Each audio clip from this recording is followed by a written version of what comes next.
Every 10 years, the Lesotho Highlands Water Project has to conduct a mandatory inspection of the transfer water tunnels.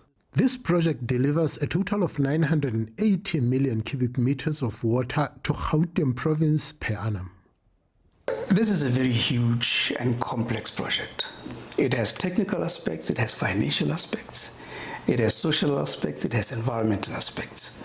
Our transfer tunnel from the intake to Mwela Hydropower is 47 kilometers.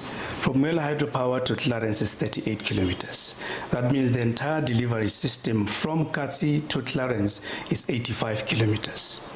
If you add Mohali, which is another 38 kilometers, and add Pudihari, it means when Pudihari comes on board, the total tunneling system on the Lesotho Highlands Water Project would be around 161 kilometers.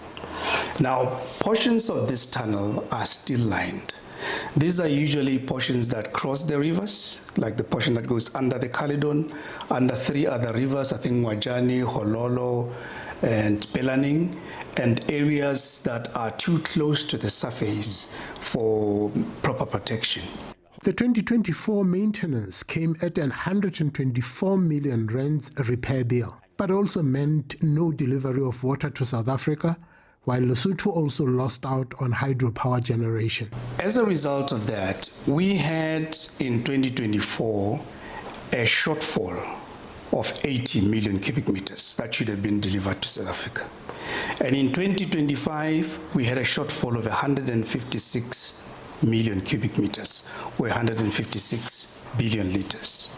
However, we're making up because we're delivering more than what we normally do.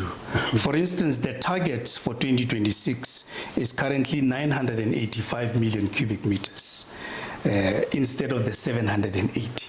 So we're delivering more in 2025. There will still be a small shortfall at the end of 2025 according to the delivery schedule that we've just approved. There will be a 31 million cubic meter shortfall. But that is not the problem that the Gauteng people are experiencing. There's enough raw water supply to Gauteng at the moment. Our dams are full. Vaal itself has got enough water. So the problem is in the delivery system, the distribution system in Gauteng, not the raw water delivery. There is enough water from Lesotho and from other sources in the Vaal to supply the whole of Gauteng. The problem is in the delivery system on that side. South Africa is a water-scarce country, hence the need for the current Phase 2 project to be delivered on schedule and on budget in order to address possible water challenges in the Gauteng province. Phase 2 is going to augment the current delivery. So remember we said we are doing 780 million cubic meters a year. We are going to add another 490 on top of that. So when Phase 2 starts delivering, hopefully around 2028, last quarter of 2028, we will be delivering 1.2 trillion liters per year to Gauteng. However, the long-term forecasts by DWS indicate that we may need further augmentation after 2042. So the delivery of Phase 2 will provide water security to Gauteng until 2042. Beyond that, we may have to look at other longer-term measures to augment supply to Gauteng, because remember, Gauteng is growing, and it's growing at a phenomenal rate. You've seen informal settlements popping up all over Gauteng, and within time they will be demanding water. Industries are growing.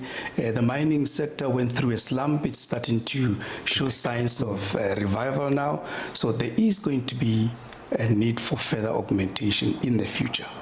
Where that augmentation is going to come from, that's a decision for our principals, for the parties.